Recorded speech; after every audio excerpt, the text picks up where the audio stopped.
tunakwenda kufungua kurasa mpya ya historia na kamanda wetu mjela Gwa nambari 1 Peter Lijualikali. Muda sio rafiki sana, lakini amesema hawasabai kwa mapenzi yenu mliokuwa nayo kwake. Na mimi kama mbunge nimepewa nafasi tu ya kuweza kumkaribisha kamanda wetu ambaye tunamsindikiza Ifakara. Kwa hiyo kwa heshima na taazima ni mwalike hapa kamanda wangu Peter Lijualikali, hebu zungumza na watu mara moja, watu wa Ruaha wenye mizuka isiyokuliko.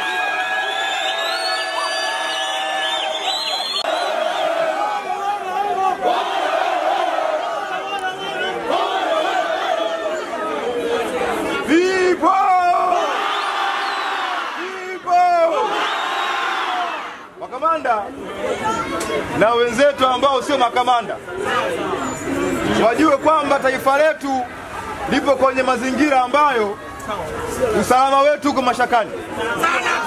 Hakuna mtu ambaye leo hii anaweza akasema anaweza akalala na akamka salama. Chochote kinaweza kumkuta. Haiwezekani Mwalimu Nyerere, Julius Kambarage Nyerere, rais wa kwanza wa taifa letu, pamoja na kwamba yeye ndo alipigania uhuru wa nchi hii, alivyopigana, alivyoumia, aliruhusu tumkosoe.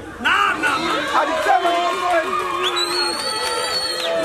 lakini leo kwa taifa letu rais wetu hataki kukosolewa.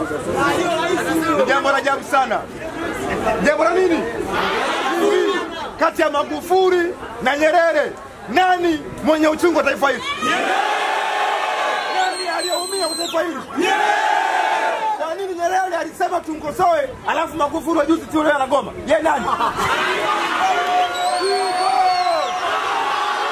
Tutamkosoa, tutasema, wakitaka watufunge tutasema tu.